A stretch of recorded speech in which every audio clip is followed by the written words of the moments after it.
Abajo los privilegios, con todas sus letras. Se acabaron las pensiones doradas en México y reducción de salarios, bonos, seguros de gastos médicos mayores a consejeros electorales y magistrados electorales. La esencia del plan B que enviamos fue aprobada. Les voy a dar una nota, voy a ir a Barcelona el 18, la próxima semana. 18 de abril.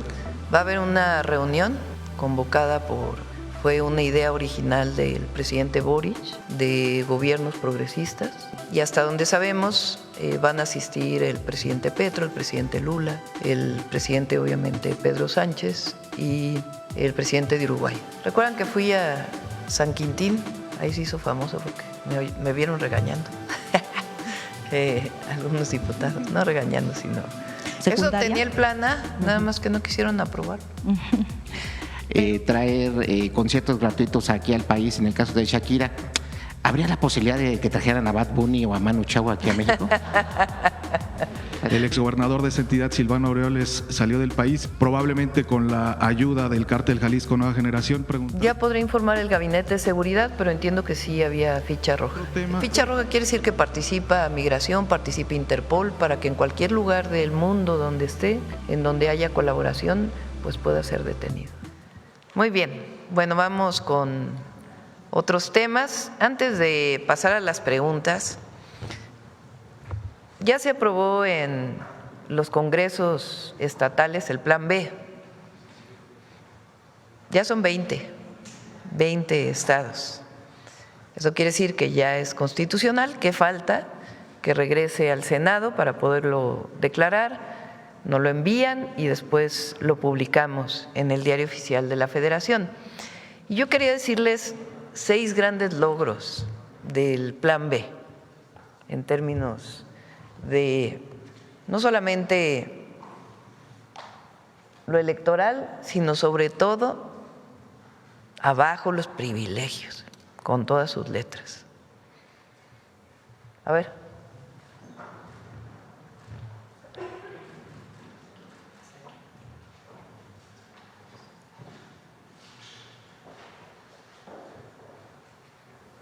Logros del Plan B. No se oye.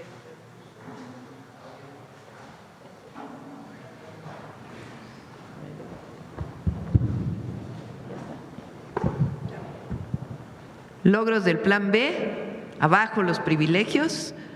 1, no reelección. 2, no nepotismo. 3, reducción de recursos a congresos estatales. Ya no pueden gastar en privilegios los congresos estatales ni el Senado de la República. Reducción de regidores en una buena parte de los municipios. Le puse ahí porque es parte de las reformas que hemos aprobado y que son publicadas. Se acabaron las pensiones doradas en México y reducción de salarios, bonos, seguros de gastos médicos mayores a consejeros electorales y magistrados electorales. La esencia del Plan B que enviamos fue aprobada. Y esto ya es un hecho para el país. Solamente está por publicarse en el Diario Oficial de la Federación.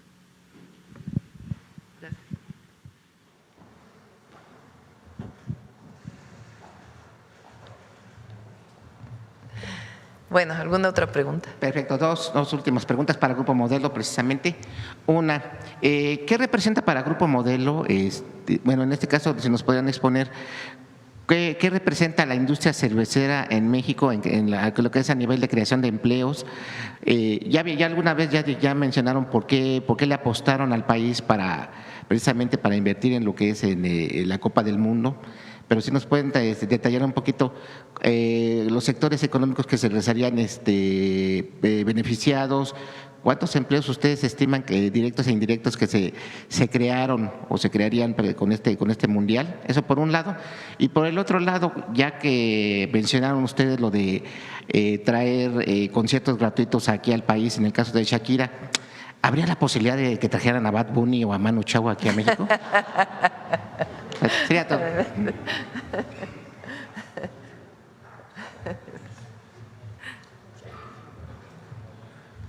Mira, muchas gracias por la pregunta. Vamos a trabajar en eso ahí, su comentario final. Pero mira, yo voy a contestar tu pregunta comentándote las tres de las características de la industria de cerveza de México. La primera de ellas, cerveza es natural. Entonces se produce con ingredientes simples y naturales. El segundo, cerveza es social. Conecta a las personas y hace parte de sus momentos de celebración, como va a pasar muchos en el Mundial. Y el tercero es que la industria de cerveza es local. 100% de la cerveza que Grupo Modelo vende en México se produce en México. Y 70% de la materia-prima que se utiliza para eso se produce también en México. Entonces, nosotros siempre vamos a invertir para garantizar, entre outras coisas, que tenhamos a infraestrutura necessária para inovar, para atender bem o mercado, para invertir em nossas marcas, para invertir em nossos clientes e para invertir em ações positivas, como a que estamos comentando acá hoje.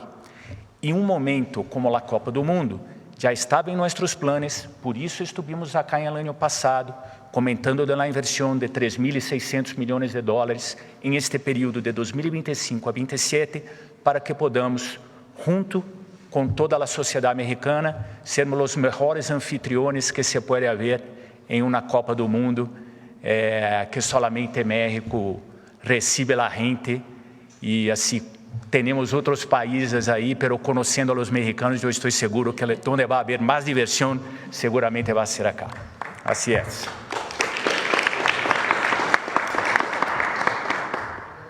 Vamos de este lado. A ver el compañero. Gracias, presidenta. Muy buenos días. Gaspar Vela, de Grupo Milenio. En primer lugar, preguntarle, el día de ayer la Fiscalía de Michoacán dio a conocer que el exgobernador de esa entidad, Silvano Aureoles, salió del país, probablemente con la ayuda del Cártel Jalisco Nueva Generación. Preguntarle qué información tiene al respecto, qué información le ha dado el Gabinete de Seguridad. Solamente la información que se hizo pública ayer por parte de la Fiscalía General de Justicia del Estado de Michoacán, y los detalles pues ya los puede dar el Gabinete de Seguridad. Pero lo que conocemos es lo que se informó el día de ayer. Como ustedes saben, tiene una orden de aprehensión por parte de la Fiscalía General de la República y pues sigue abierta esta orden de aprehensión para su detención. Por parte del Instituto Nacional de Migración, ¿estaba esta alerta migratoria activada, presidenta? Ya podré informar el Gabinete de Seguridad, pero entiendo que sí había ficha roja. Sí, okay. Sí había ficha roja. Ok, presidenta. En otro tema… Ficha roja quiere decir que participa Migración, participa Interpol, para que en cualquier lugar del mundo donde esté, en donde haya colaboración, pues pueda ser detenido. Respecto al tren interoceánico, preguntarle si hay un estimado de fecha de su reapertura y qué ha pasado con la certificación internacional que se anunció que se iba a buscar. Número uno, como saben, la Fiscalía General de la República dio ya su dictamen. Número dos, a ver si quieres informarlo, secretaria, todos los pasajeros que se contactaron, que viajaban en el tren interoceánico, fueron parte de la reparación integral del daño. Por supuesto que los familiares que tuvieron a un familiar que lamentablemente falleció, pues reciben un apoyo extraordinario, y las personas que viajaban de todas maneras tuvieron un apoyo por las afectaciones que tuvieron. Esto lo puede informar la Secretaría de Gobernación porque es con la Comisión Nacional de Víctimas que desde el principio estuvo trabajando. La tercera parte es la reapertura del tren interoceánico. Y ahí siguen trabajando la empresa TV Internacional junto con la Agencia de Transporte Ferroviario y el tren interoceánico para poder resolver todas las sugerencias que se están planteando y a partir de ahí tener su certificación e iniciar ya las operaciones del tren para pasajeros. Para carga ya está operando, para pasajeros todavía no, y estamos esperando pues que se cumplan todas las sugerencias que establece la certificación. Muy bien, presidenta. Con su permiso, presidenta.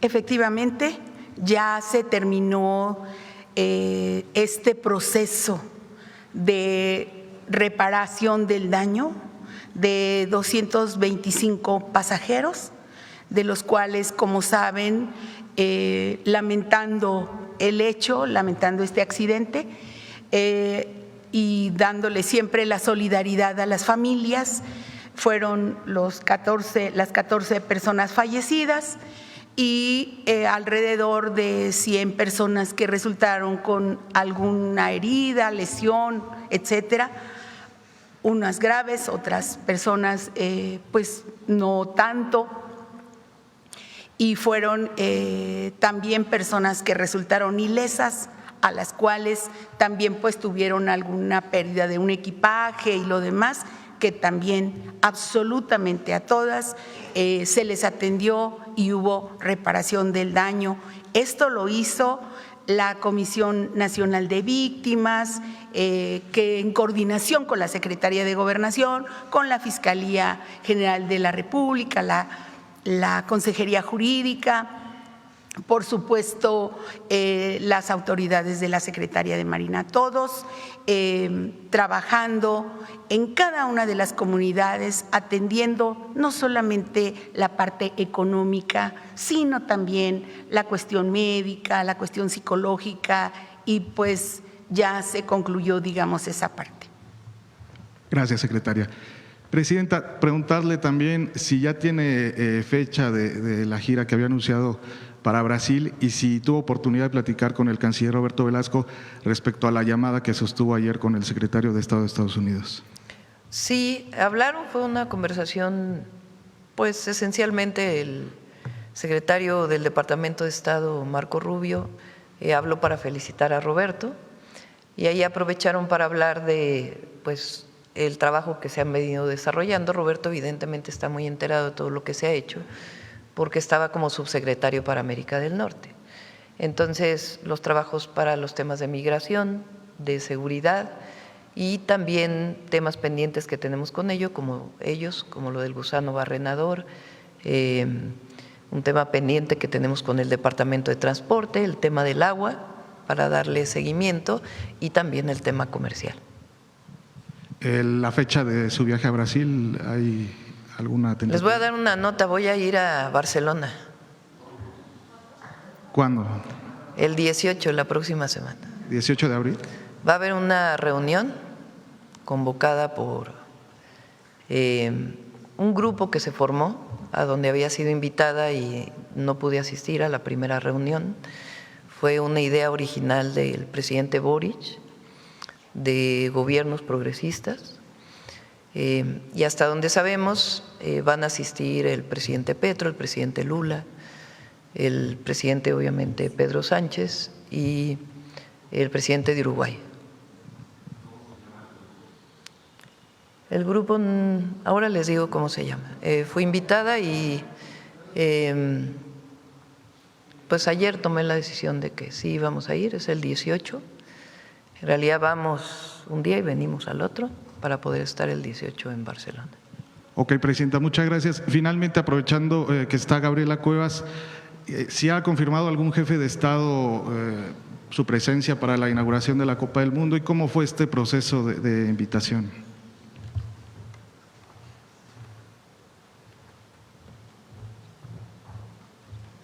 Con su permiso, presidenta, se giraron invitaciones, como informó nuestra presidenta, a todos los jefes de Estado y de Gobierno para que puedan asistir a la inauguración aquí en México. Por nuestra parte, hasta ahí se hizo la carta. Ahora se está enviando por parte de la FIFA también una carta invitación, no específicamente al partido inaugural, sino también a partidos donde estarán jugando las distintas selecciones. Derivado de ello es que todavía tampoco se cuenta con una lista de confirmaciones. Especulamos que podría venir, hay una princesa en Japón quien acude justamente a los temas de fútbol acompañando a su selección. Tradicionalmente hace estas visitas, entonces suponemos que puede ser que visite la ciudad de Monterrey, y también ha habido cierto interés por parte de la Embajada de Sudáfrica aquí en México, considerando que Sudáfrica estará en el partido inaugural. Hasta ahí es la información que tenemos. Por lo que corresponde al Gobierno de México, se definen protocolos, los que ya nos ha indicado la presidenta y que ha compartido ya con ustedes, como tener una recepción la tarde antes del día de la inauguración, algunas de estas cosas, pero fuera de eso es un protocolo que estará llevando a cabo FIFA y el Gobierno de México se encarga estrictamente del protocolo diplomático. ¿El rey de España ha mostrado algún interés como los que mencionó? ¿En qué, perdón? ¿El rey de España ha mostrado interés también? No ha habido ninguna comunicación ni por parte del rey ni por parte de la embajada, al menos con esta oficina. Muchas gracias, presidenta. Todavía están por confirmarse muchas visitas. Se enviaron todas las cartas de invitación y están por confirmar si van a venir al partido inaugural o a un evento que vamos a tener el día anterior. Muchas gracias. ¿Qué opina? Especialistas señalan que una vez que no se pudo aprobar el tema de la fiscalización en tiempo real de las candidaturas para evitar una vinculación con el crimen organizado, ¿qué opina? Que especialistas dicen que deberían los congresos federal y estatal pues revisar las leyes secundarias al respecto, pues para ver lo que se pueda avanzar. Ya hay varias, las leyes, me refiero a la ley de partidos políticos, no tengo todas, pero todas las que tienen que ver. Proponen, por ejemplo, que la UIF, o sea, sí se podría hacer una reforma secundaria. Eso tenía el plan A, nada más que no quisieron aprobar. Pero, entonces, ¿qué propusimos al INE a través de la Secretaría de Gobernación? Que se firmen convenios con la UIF, un convenio entre el INE y la UIF para poder hacer esta fiscalización de los recursos que se utilizan en las campañas electorales. Y si se firma este convenio, pues entonces ya la UIF puede participar en la vigilancia de los recursos a solicitud del INE, o la Secretaría de Hacienda y el Instituto Nacional Electoral. Ok, muchas gracias. Ya, vamos de este lado. A ver acá, la compañera. Gracias, presidenta. Karen Ballesteros, de Canal 11. Primero, conocer su opinión sobre pues de que Katia Itzel García fue elegida como una de las árbitras que participará en el Mundial. ¿Cuál es la importancia de que mujeres y además mexicanas participen en eventos de talla internacional como lo es el Mundial? Y también si por parte de la CONADE se buscaría en un programa de formación para mujeres árbitras. Bueno, primero muchas felicidades a Katia, ya estuvo aquí, si recuerdan, porque es parte del jurado de las jóvenes que van a participar para obtener el boleto 001 y representar a México en la inauguración. Muchas felicidades, es una mujer que no solamente es una extraordinaria árbitra, sino también pues una mujer muy completa en todos los sentidos. Y pues muchas felicidades, y no sé si CONADE tiene considerado escuela de árbitras. A ver, adelante.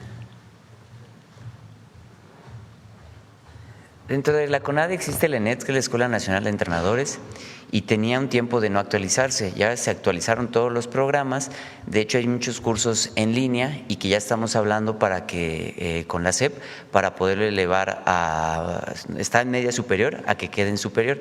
Dentro de los programas no solamente se considera entrenamiento deportivo, sino hay una parte de arbitraje, y estamos fortaleciendo para que se incentive el arbitraje, no solamente en fútbol, sino en demás deportes, porque cuando nuestros atletas salen a competir a nivel internacional, sobre todo los que son de apreciación, como es el tema de clavados, si tenemos una fuerte capacitación y un mayor número de jueces, árbitros, eso ayuda a que a la hora de competir, pues México tenga esa competitividad no solamente en el área deportiva, sino en el arbitraje y jueceo.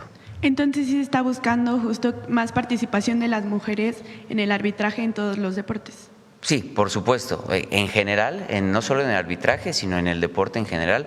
Parte de la campaña del Mundial Social, como di los datos entre el porcentaje de hombres y niñas y niños que están participando, es un 60-40, lo que se busca es que sea 50-50, y la política actual justamente es incentivar a que más niñas desarrollen el deporte, ya sea profesional, amateur o en el tema de jueceo y arbitraje, y lo hacemos en colaboración con muchas de las federaciones, tanto internacionales como en México, porque ellos son los que tienen los lineamientos y los reglamentos oficiales, y nosotros hacemos el acompañamiento y les pedimos a través del ENET que podamos desarrollar programas de capacitación para ellas. Gracias. Gracias. Presidente, en otro tema se dio a conocer que México buscaría una audiencia ante la Comisión Interamericana de Derechos Humanos por la muerte de los 14 mexicanos bajo custodia del ICE. Saber si nos puede confirmar esta información y en qué consistiría. Sí, la informamos aquí, que se iba a poner una queja, se dio una conferencia de prensa incluso en Los Ángeles, California, y lo está llevando el secretario de Relaciones Exteriores y él puede aumentar esta información en una de las visitas que tengamos a la mañanera, pero mientras tanto que pueda informar esta queja que estamos presentando. Okay. También conocer cómo avanzan las negociaciones con Estados Unidos del TEMEC, además de la revisión que ya conocemos. Preguntarle, presidente, ¿es posible que Estados Unidos busque estos protocolos comerciales por separado con México y Canadá, como lo mencionó hace unos días Jamieson Greer, el jefe de representación comercial? Bueno, es un anuncio que él hizo y en todo caso es una decisión del gobierno de Estados Unidos cómo platica con los dos países. Nuestro interés es que permanezca el TEMEC con los tres países, como América del Norte.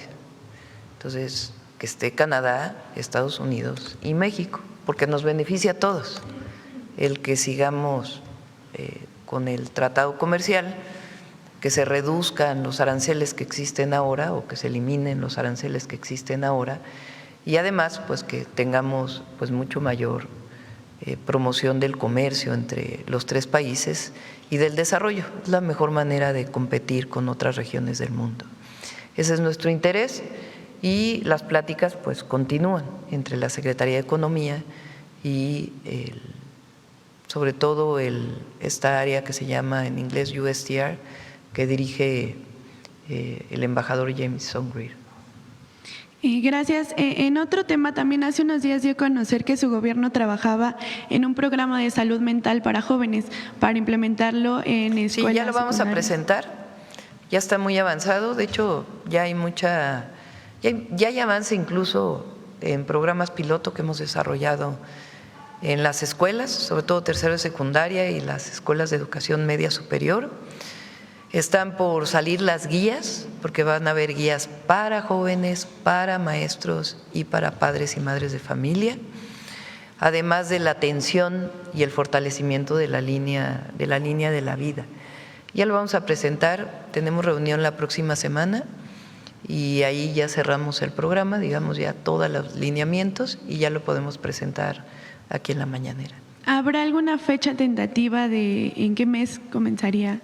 Ya comenzó en muchos lugares. Lo que estamos es probando también las pláticas.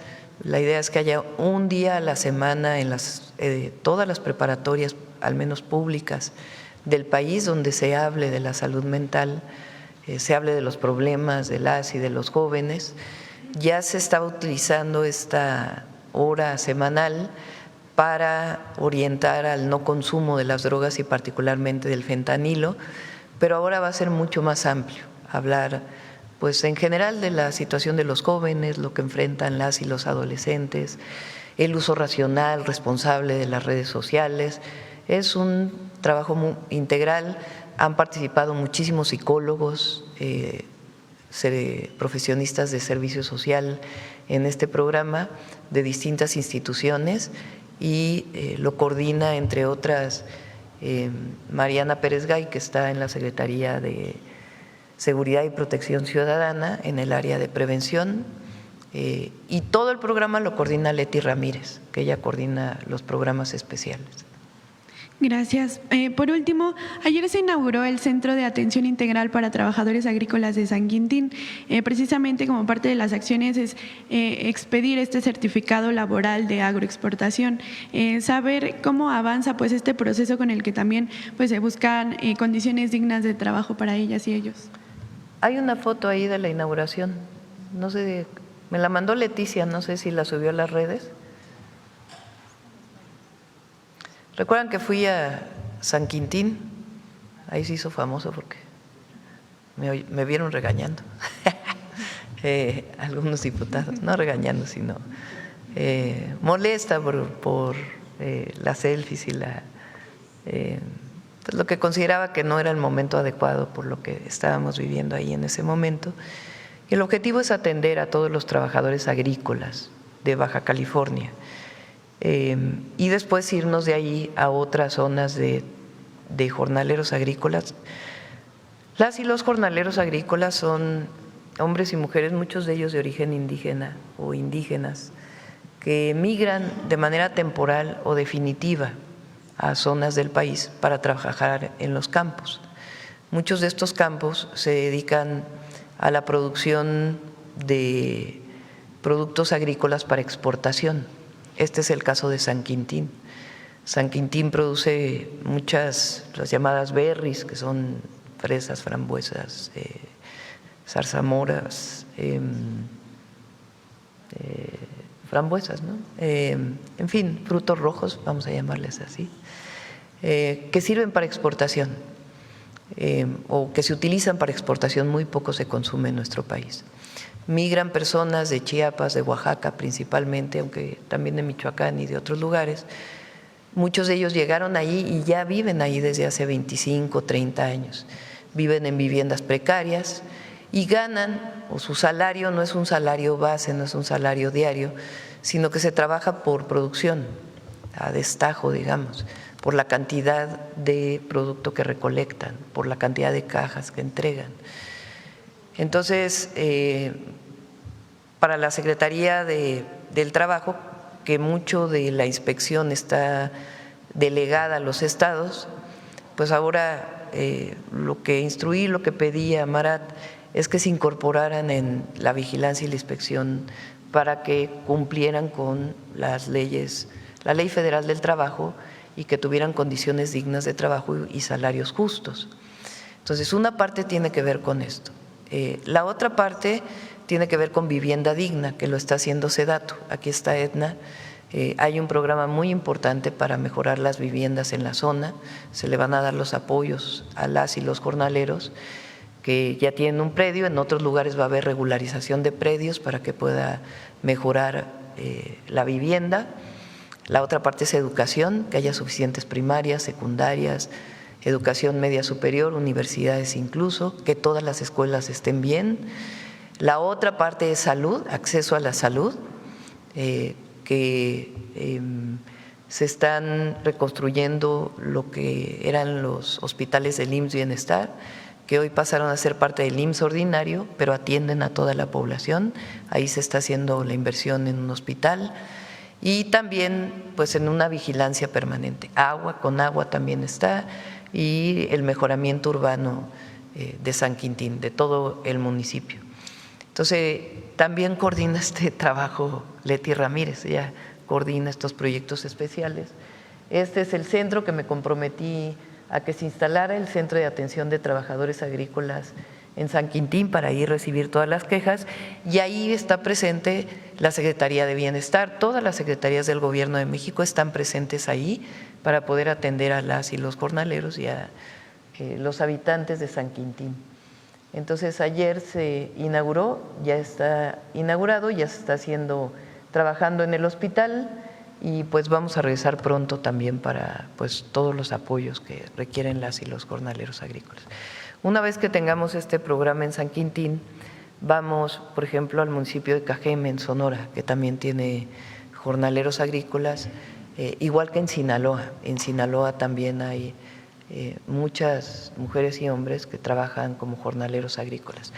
Otra cosa que se está atendiendo también es el tema de plaguicidas, del uso responsable de plaguicidas, porque hay enfermedades vinculadas con el uso de sustancias para evitar las plagas en la producción agrícola que pueden tener daños a la salud.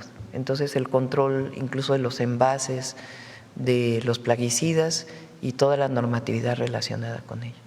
¿Y la emisión de los certificados laborales igual ya comenzó? Tiene que ver con esto, para que para la exportación lleven estos certificados. Ya se aprobó la ley en el Senado, no sé si en la Cámara de Diputados también ya se aprobó, o pasó del Senado a la Cámara de Diputados, y una vez que se apruebe la ley, empieza todos los lineamientos, y va a haber, como en las plataformas digitales, unos meses piloto para que después ya sea obligatorio. ¿Esto qué significa? Para la exportación de berries, para la exportación de aguacate, principalmente de Michoacán, aunque hay otros estados que también participan, tiene que tener un certificado laboral para su exportación. ¿Qué quiere decir? La garantía de que están afiliados al Instituto Mexicano del Seguro Social cierto número de trabajadores por caja de exportación. Entonces, eso va a permitir pues realmente que la afiliación, que es por ley, sea para todas y todos los trabajadores agrícolas. Muchas gracias. Sí. Vamos por acá, a ver la compañera, que hace rato que no venía. Gracias, Presidenta. Yusbel Carolina, de Código Libre. Presidenta, hasta el momento, ¿qué reporte tiene la información oficial adicional sobre las causas y el control total del incendio que ocurrió el día de ayer en la refinería Dos Bocas? ¿De qué manera se va a trabajar para que esto no siga ocurriendo? Creo que ya va el tercero en 2 meses. ¿El tercero? Entre fugas de gas, entre el Pemex también había comunicado días anteriores, los habitantes habían señalado. Hubo un incendio afuera de la refinería, eso es muy importante. Y la Fiscalía está investigando porque ahí sí hubo personas fallecidas para poder determinar la causa. Y Pemex está colaborando con la información que está siendo solicitada. Pero fue afuera de la barda de la refinería Dos Bocas, ya para acercarse al puerto. El día de ayer todavía estaba por determinarse la causa, probablemente es la temperatura a la que sale el coque de la coquizadora. La planta de Dos Bocas o la refinería de Dos Bocas produce mucho coque. ¿Qué es el coque? Es el producto final de la refinación. Se produce gasolina, se produce diésel de bajo contenido de azufre y se producen otros derivados. Y también, pues digamos, lo que sobra ya es el coque. Ese coque es sólido, es como polvo de petróleo, vamos a ponerlo así, ya del petróleo que queda de la refinación o del producto de petróleo que queda de la refinación. Ese coque se utiliza en los hornos de cemento, por ejemplo, para producir el clínker de cemento, y se puede utilizar incluso para gasificarlo y producir fertilizantes, que es uno de los proyectos que tenemos. Por lo pronto se le vende principalmente a las cementeras ese producto de coque, pero está almacenado en una zona. Ahí donde está almacenado, justo el que estaba saliendo de la coquizadora, el primer almacén de coque, ahí es donde se presenta este incendio, que fue controlado realmente en 2 horas, 2 horas y media.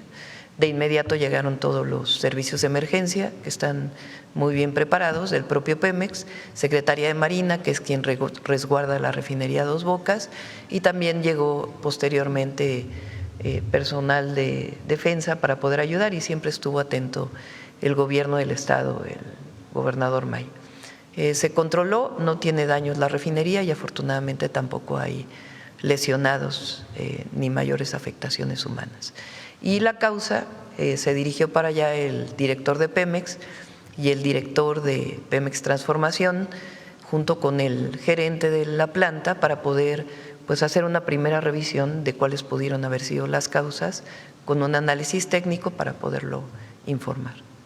Bien, gracias, Presidenta, por la actualización. Presidenta, tras la publicación de los datos, el INEGI reportó que la inflación en México repuntó un 4.59%. Usted ya había hablado de este tema. ¿Cómo va la negociación o para añadir el paquete al PASIP de ciertos productos? Sí, fueron varios productos que tuvieron un ligero aumento. Muchos de ellos son productos agrícolas, particularmente sigue siendo jitomate, limón, calabacita y otros productos, que está trabajando el secretario de Hacienda con el secretario de SADER, y yo los voy a ver muy pronto para poderlos incorporar al PASIC y buscar la manera en que el productor le venda directamente a los comercializadores, disminuyendo intermediarismo, y eso pues nos va a ayudar a que puedan ser incorporados de manera más económica a las familias mexicanas. Hubo otros que no impactan tanto a todas las familias, como por ejemplo los boletos de avión, también subieron de precio por el incremento en la turbocina, en el combustible para avión. pues ese impacta menos, digamos, a toda la población, impacta más evidentemente los productos agrícolas y estamos trabajando para que no sigan aumentando y al contrario puedan disminuirse e incluirlos al paquete de control de la inflación que tenemos alrededor del PASIC. Incluso probablemente me reúna, si no la próxima semana, la siguiente semana, una vez que ya se tengan los acuerdos con los productores y comercializadores. Ese es el tema de la inflación. Sin embargo, es importante decir que hay muchas buenas noticias económicas. Por ahí teníamos varias, ¿no? Ayer, por ejemplo, salió un indicador, un índice internacional de los países que tienen mejores condiciones para la inversión. México subió 9 puestos, 9 puntos. 6 lugares en el índice de confianza de inversión extranjera directa. A ver si ahorita pones esa gráfica de la fuente original. Pero miren, buenas noticias económicas para México. 1, los visitantes internacionales aumentaron 9.3%, casi 10%, entre enero y febrero de 2025 y enero y febrero de 2026. O sea, 9.3% más de visitantes extranjeros a México este año respecto al año anterior en los primeros 2 meses, llegando a 16.9 millones y generando el nivel más alto de ingresos registrado para cualquier inicio de año de la historia. Esa es una muy buena noticia. Segundo, la actividad industrial tuvo un ligero incremento en el mes de febrero, que también es una muy buena noticia. El tipo de cambio se ubica en 17.26 pesos por dólar. La venta de vehículos ligeros aumentó 2.4% en marzo de 2026 respecto a marzo de 2025 y México subió 6 lugares en el índice de confianza de inversión extranjera directa. No sé si, a ver si tienes la gráfica, si no la pones de la fuente original. Brasil solamente quedó arribita de nosotros, un punto arriba. Okay. Presidenta, la ONU y diversos organismos presentaron un protocolo de actuación para denunciar por vía telefónica posibles casos de trata de personas durante el Mundial, en un contexto en el que, según los impulsores de la campaña Mundial sin Trata, el 99% de los casos de desaparecidos no se anuncian. ¿Qué previsiones tomaría México o qué información tiene con el Gabinete de Seguridad? ¿Cómo se va a trabajar esto? Sí, hay una campaña y hay vigilancia en torno a la estrategia de seguridad, que no solamente es la protección de los visitantes, sino también temas de trata y otros temas de delitos que pudieran presentarse. Ahí participa la Fiscalía General de la República, las fiscalías de los estados, donde se desarrollan principalmente los partidos de fútbol, las secretarías de seguridad y algunas organizaciones que también participan. Y por último, para construir el muro de la frontera con México a Estados Unidos hizo detonaciones de dinamita en el cerro Cuchumá, zona arqueológica. Los pobladores han denunciado daños ocasionados por estas labores. ¿Qué va a hacer el gobierno o qué planes hay? Y qué se está revisando junto con la Secretaría de Cultura y la Secretaría de Relaciones Exteriores, y les pido a ellos que puedan informar sobre este tema. Muchas gracias. Sí. Bueno, vamos de este lado. A ver, la compañera. Presidenta, buenos días. Tania Damián, de Ángulo 7. Ahorita que comentaba la compañera de Código Libre de estos productos agrícolas, ¿cómo va a lograr que haya más vinculación entre los productores, por ejemplo, de estos productos que por la inflación aumentaron, y los consumidores? ¿Cómo se está pensando? Porque, bueno, todo el tema del campo es muy relevante. Lo estamos haciendo con maíz, lo estamos haciendo con frijol y ahora estamos buscando incorporar a otros productos agrícolas. ¿Cómo se hace? Con contratos, con precontratos, digamos, o con contratos previos a la cosecha. Entonces, el comercializador firma el contrato directo con el productor y el productor tiene que garantizarle la producción. Entonces, te voy a comprar tantos kilos de limón. Entonces, el productor ya sabe que se lo va a comprar directamente el comercializador. Y lo que tiene que garantizarse pues es el transporte, porque muchas veces el productor no tiene la capacidad de almacenar y de transportar. Y ahí es donde entramos, donde entra el gobierno para poder ver las condiciones para que este transporte y almacenamiento sea de manera adecuada. Gracias, sí, ojalá se pueda ir incrementando este tipo de programas. Sí. Presidenta, yo le quiero preguntar sobre, bueno, soy Tania Damián del portal de Noticias Ángulo 7, sobre el Parque de Economía Circular que plantean en San José, Chiapa. Bueno, la Semarnat propone este proyecto como una solución al problema de la basura y, bueno, la incapacidad de municipios de gestionarla, enterrarla, bueno, lo que pasa en los rellenos sanitarios. Pero ejidatarios de la región han mostrado su oposición al mismo. ¿Qué opina al respecto? Ya creo que esta pregunta me la has hecho varias veces. Se está hablando con los ejidatarios. Es muy importante que se sepa que no es un tiradero de basura, ni siquiera es un relleno sanitario. Es el aprovechamiento de la basura a través de tecnologías muy especializadas que no producen contaminación. Aquí mostré el video de la planta separadora, a ver, vuélvelo a poner, de la planta separadora de basura que hicimos en la ciudad, y uno de los objetivos es que una planta como estas esté ahí en este lugar. La idea también es que haya trituración de llantas, por ejemplo, para ser utilizadas para caminos. Ayer el ingeniero Esteban, el maestro Esteban, señaló, aunque con tanta información quedó ahí muy pequeñito, pero para la repavimentación de carreteras estamos usando llantas trituradas en una mezcla con el asfalto. Entonces la trituración de llantas, en vez de que se vayan a un relleno sanitario o un tiradero, se pueden utilizar para la quema en hornos de cemento también. Los hornos de cemento queman este tipo de combustibles porque son temperaturas muy altas. Pero en este caso lo que queremos es que haya trituración para que pueda ser reutilizado. Entonces genera empleo, no genera contaminación y se aprovechan los residuos. Entonces se está trabajando y hablando con los ejidatarios en coordinación con el gobierno del estado, con el gobernador Armenta. Gracias. Sí, en administraciones pasadas, al hacer proyectos de desarrollo, pues pasaba que se obligaba a los ejidatarios a vender.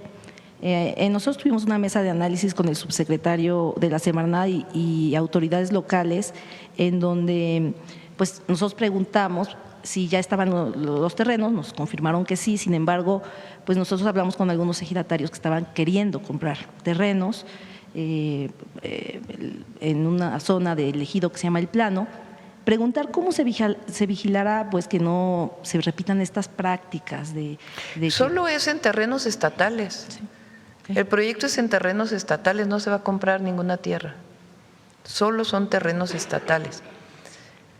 ¿Dónde estamos comprando tierra? En los derechos de vía para el ferrocarril, para carreteras, para los ductos de gas. Ahí sí se compra tierra. Y como lo hemos explicado, se hace con un trabajo muy delicado que coordina la secretaria Edna Vega junto con Néstor Núñez de la Secretaría de Infraestructura, Comunicaciones y Transportes, de mucho trabajo con las comunidades para informar, decir de qué se trata. En general las comunidades están a favor y obviamente piden compensaciones, a veces no solamente por la compra de la tierra que a lo mejor ya fue lotificada para un ejidatario y entonces ya es propiedad privada, sino pues para la comunidad, para el municipio. Y se busca que siempre se cumpla con, pues que mejoren las comunidades cuando se hacen estas obras alrededor de ellas. Claro, pero ya el tema de reordenamiento territorial ya lo tutela la Federación, ¿valdría la pena que sí se trabajara eso? Porque luego se generan muchos rumores. Sí, trabaja mucho. ¿Por qué no platicas, Edna, de todo el trabajo que están haciendo de ordenamiento territorial con los municipios? En San José, Chiapa, específicamente por el tema de, para evitar esta parte de la especulación inmobiliaria, que haya gente que quiera comprar terrenos, ¿no? Aparte, porque se da esa situación, se llega a dar. Me permite, Presidenta, con el pleno convencimiento de un trabajo con la comunidad en todos los proyectos prioritarios como trenes, vivienda.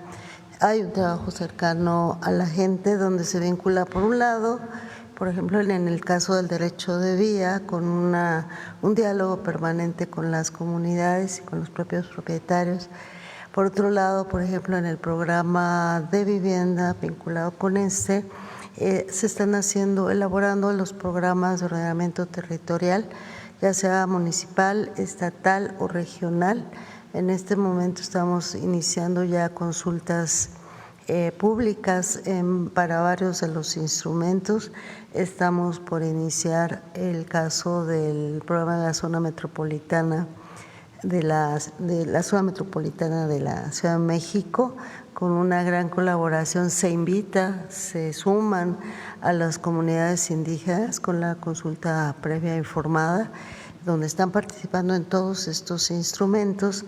También en algunos planes estratégicos, como el de Lázaro Cárdenas, estamos en un programa de ordenamiento, llamémosle regional, en el caso de Lázaro Cárdenas y La Unión, y así llevamos varios de los procesos de planeación de ordenamiento territorial, vinculado también con instrumentos de movilidad y de gestión integral de riesgos de desastres. Entonces es una visión completa que se vincula con otros programas que llevamos bajo la instrucción de la presidenta. Secretaria, si me permite, yo sé que en proyectos que son de caminos, pero cuando ya tienen las tierras también valdría la pena, la Secretaría de la SEDATU o Semarnat, pues revisar, porque sí se llegan a dar, o al menos algunos ejidatarios señalan que hay alguien que quiere comprarles y eso descompensa, sobre todo cuando ya hay tierras, o las tierras ya son las tierras que ya están del lado, o sea, son del Estado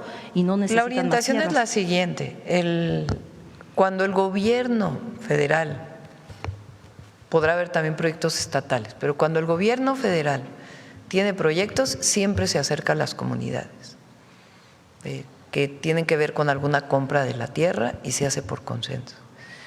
Si hay especulación inmobiliaria, que no caigan, pues, si no quieren vender su tierra. Si es legal vender la tierra porque no es de uso común y ya está parcelada, pues también hay que cuidar el uso de suelo, porque si es agrícola, pues no se la pueden vender a alguien que quiera hacer un desarrollo inmobiliario, a menos que previamente el municipio haya hecho el cambio de uso de suelo. Entonces, que no se dejen engañar por esta presión inmobiliaria y que en todo caso, si deciden vender, pues que garanticen con el municipio que tengan el uso de suelo para que no los engañen y además se venda barata la tierra y que no tenga pues ni siquiera los servicios. Sí, gracias. Pregunto esto porque fueron algunos de los temas que ejidatarios me comentaron y que pues eso generó desconfianza, sobre todo por el tema de Audi, que fue antes, ¿no? Y que sí fue, vendes porque vendes, y sí se les pidió a través de algún ejidatario, oiga, puede vender su terreno, y pues son terrenos agrícolas. Y en ese sentido, ya, porque es un tema relevante, este Parque de Economía Circular nos los explicó el subsecretario, todo lo que implica, porque es necesario ya no enterrar la basura, pero también en esa ocasión nos comentó que habría una participación de la iniciativa privada a través de las empresas. ¿Cómo se garantiza que no sea un negocio, digamos, porque así lo comentan, yo lo comento, un negocio de unos cuantos, y que las empresas operan de acuerdo a los lineamientos que nos comentó o estipulados por la Semarnat? Nos comentó, por ejemplo, no va a ocupar agua, nos los explicó bastante bien, generar su propia electricidad, garantizar, pero si hay como dudas, ¿podría haber algún tipo de vigilancia ciudadana y cómo se podría operar ello para que los ciudadanos queden, pues no sé? Sí participan empresas privadas, porque por ejemplo, quien hace el reciclamiento de llantas, pues es una empresa privada, que ellos se encargan de comprar las llantas y de vender el triturado. También participa en algunos proyectos el gobierno de Puebla y en otros proyectos participa el gobierno de México, y también hay algunas empresas privadas que participan. Y se puede explicar perfectamente en asambleas el proyecto. No hay nada que esconder, no hay nada que… Al contrario, nuestra idea es que sea benéfico para la comunidad, que no tenga afectaciones. Entonces, en el momento en que ya se tenga el proyecto, pues que se haga todo el trabajo de información, asambleas, reuniones, todo lo que se tiene que hacer para informar de qué es lo que va a haber ahí. Y finalmente, también campesinos de San José Chiapa señalaron que el año pasado hubo una buena producción del maíz, porque hubo lluvias, todo este es temporal, de temporal. En las zonas están cosechando entre 10,000 y 18,000 toneladas y ya hay un centro de acopio, pero los campesinos decían que, bueno, que no recibe, o sea, que recibe poca producción. Si pudieran, porque este centro de acopio ayuda con los llamados precios de garantía, lo recibe el centro de acopio de alimentación para bienestar, pero ellos señalaban que falta como que recibir más maíz, que los campesinos cuando tengan producción no estén batallando en venderlo en 4 pesos el kilo, 4,000 pesos la tonelada, que es muy bajo y no les reditúa. Habría posibilidad de que reciba más maíz este centro de acopio que está en la región. Hay 2 programas, hay 3 programas para maíz, 3. El primero es el maíz es la raíz y se trabaja con los pequeños productores, ejidos y comunidades. En este momento el maíz es la raíz, está principalmente en los estados del sur-sureste de México. ¿En qué consiste este programa? Capacitación, apoyo, algo de tecnificación, pero característico para estas zonas, el uso de biofertilizantes para la producción, la conservación de la semilla nativa, por eso es el maíz es la raíz, y al mismo tiempo el valor agregado, que estos productores puedan tener tortillerías de manera directa, principalmente con mujeres, para que se venda la tortilla o algún otro valor agregado vinculado con el maíz. Ese es el maíz es la raíz. Se trabaja también en el mejoramiento del maíz, pero con técnicas tradicionales junto con la Secretaría de Agricultura. Este programa del maíz es la raíz lo lleva Alimentación para el Bienestar. Este programa del maíz es la raíz también tiene una parte de precios de garantía o incluye una parte de precios de garantía. También lo lleva Alimentación para el Bienestar y se acopia principalmente para la venta en las tiendas del bienestar.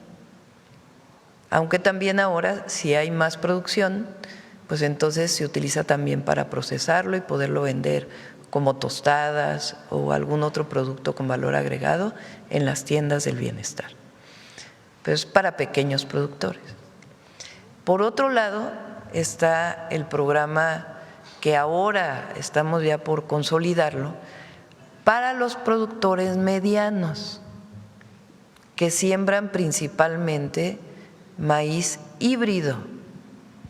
¿Qué es el maíz híbrido? Es maíz modificado, no genéticamente modificado a través de las técnicas de transgénicos, sino con modificación también a través de cultivos experimentales que han ido mejorando las semillas. Esas semillas tienen una característica: cuando se cosecha ya no son productivas. Entonces hay que estar comprando semilla a los productores de semilla, que muchas veces son las grandes transnacionales. Entonces compran semilla, compran fertilizante, compran plaguicidas en algunos casos y producen el maíz, en algunos casos desde riego, en otros casos desde temporal, y lo venden. ¿Qué es lo que está pasando este año? Que el precio del maíz está muy bajo. Entonces, muchos de estos productores dijeron, se acercaron con nosotros y dijeron, necesitamos un programa integral para que si el precio del grano está bajo, pues no estemos al último minuto viendo cómo apoyamos, sino hacer algo integral. Entonces, ahí estamos trabajando con los que venden insumos, las semillas, el fertilizante, los plaguicidas, con los que venden la maquinaria, con los compradores de semilla, que en el caso del maíz blanco son principalmente las grandes harineras, Minsa, Maseca, Cargill, y también hay una parte del maíz blanco que se utiliza para consumo animal o para producción de otro tipo, cereales y otros productos. Y también está el maíz amarillo, que en México se produce poco, pero se produce algo. la mayoría del maíz amarillo que se consume en México se importa. Entonces, ¿qué estamos garantizando con este sistema de ordenamiento del maíz? Lo que dije hace un momento, garantizar que no hay intermediarios, que sea un precio justo, que en ese precio justo participen los compradores, el gobierno federal, los gobiernos de los estados y los propios productores para garantizar su cosecha. Entonces, estamos haciendo este programa de ordenamiento. En este momento se han apoyado a cerca de 45,000 productores. Hay algunos de Puebla, algunos de Tlaxcala, la mayoría están en el Bajío y ahora se va a apoyar a la nueva cosecha de Sinaloa, con los gobiernos de los estados, el gobierno federal. Y en muy pronto, ese es el objetivo, que firmemos este acuerdo de ordenamiento. De igual manera, el productor tenga garantizada la compra de su maíz y quien va a comprar garantice que primero, antes que nada, compre el maíz producido en México y después, si tiene que importar, ya importe. Son acuerdos voluntarios en el sistema de ordenamiento de la producción de maíz, principalmente híbrido para medianos productores. Los grandes, pues esos ya tienen sus propios mecanismos. Y en ese de maíz híbrido para medianos productores y pequeños productores, el objetivo también es generar las condiciones de financiamiento, porque muchas veces quienes los financian son los vendedores de semilla, entonces le cobran muy caro. Entonces, te financio la semilla, luego me la pagas, nada más que los intereses son muy altos. Entonces, por eso tiene que haber un programa integral para la producción de maíz híbrido de pequeños y medianos productores. Y el maíz nativo, pues tenemos que conservarlo, desarrollarlo y mejorar las condiciones de vida de todos los campesinos de México. Sí, porque a esta zona se le conocía como el granero de Puebla y es precisamente la siembra de este maíz híbrido, pero pues… Vamos a pedirles a SADER que entre en contacto con los productores. Gracias. A ver, la compañera que viene por primera vez. Muy buenos días, gracias presidente y buenos días a todos. Presidenta, sobre el llamado que hizo usted a las universidades de acercar el conocimiento y la infraestructura al servicio del pueblo, para realizar algunos trabajos científicos como es la búsqueda de litio, yacimientos de petróleo y apoyar en situaciones emergentes como las que hoy se viven en el país con el hidrocarburo en el Golfo de México. Primero comentarle, presidenta, la Universidad Autónoma de Tamaulipas equipó un avión con tecnología canadiense para precisamente realizar este tipo de trabajos. Hoy se está realizando en el Golfo de México y es muy importante por la situación que tenemos. Primero, saber su comentario respecto a este trabajo y segundo, saber si su gobierno pretende considerar algún tipo de apoyo, incentivos a este tipo de instituciones que están realizando esta importante labor, presidenta. Este año aumentamos el presupuesto para proyectos estratégicos de ciencia, humanidades y tecnología y apoyo a proyectos de investigación en 7,000 millones de pesos, adicionales a lo que se aprobó en el presupuesto de egresos de la Federación. Las reglas para su distribución las tiene la Secretaría de Ciencia, Humanidades, Tecnología e Innovación, la CECITI. Eso es lo primero. Lo segundo, en particular con Tamaulipas, tanto el gobernador Américo Villarreal como la universidad tienen muchos proyectos muy innovadores que vale mucho la pena conocer. Está este que dices del avión para vigilancia del Golfo, pero desarrollaron combustible a partir de plásticos, que ya es un hecho y ya está esta pequeña fábrica produciendo. Desarrollaron tortillas de sorgo para poderle dar un uso distinto al sorgo y que tuviera mayor valor agregado para los productores. Desarrollaron la producción de carbón vegetal, es decir, darle un valor agregado a los productos orgánicos a través de carbón vegetal. Por lo menos esos 4 son los que conozco, pero siguen desarrollando innovación tecnológica. Entonces, realmente es muy bueno el trabajo que se ha estado haciendo en Tamaulipas. En algunos tenemos colaboración conjunta, en otros pues tienen que participar en las convocatorias de CECITI, pero es muy importante el trabajo que se ha estado haciendo. En materia de incentivar a las instituciones, Presidenta, que están realizando este trabajo por parte de su gobierno. Tienen que participar en las convocatorias de la Secretaría, tienen que hablar con la doctora Rosaura Ruiz para poder pues incorporarse a todos los proyectos de investigación y desarrollo tecnológico que estamos haciendo. En otro tema, y una disculpa, Jessica Upar del medio digital Enfoque Oportuno, no me presenté. Presidente, el día de ayer usted mencionaba algunas acciones que va a implementar su gobierno para poder controlar lo que es el gusano barrenador, sobre todo en la frontera de nuestro país. Tamaulipas pues es un estado que se ha visto afectado en este sentido. No ha logrado su certificación para poder seguir con la exportación del ganado. ¿Su gobierno podría también pues apoyar para poder lograr esta certificación sanitaria y que vuelva a tener esta exportación de ganado? Sí, se está apoyando a todos los estados de la República, tanto en la prevención, el control del gusano barrenador, como en las certificaciones que se requieren. Se hizo un proyecto de apoyo a ganaderos en 3 estados, en Sonora, en Durango y en Coahuila. En algunos casos no se han terminado los recursos de este apoyo extraordinario que se dio y estamos hablando ya con el gobernador Américo para que se incorpore Tamaulipas. Chihuahua también nos ha pedido poderse incorporar. Muchísimas gracias, Presidenta. Gracias.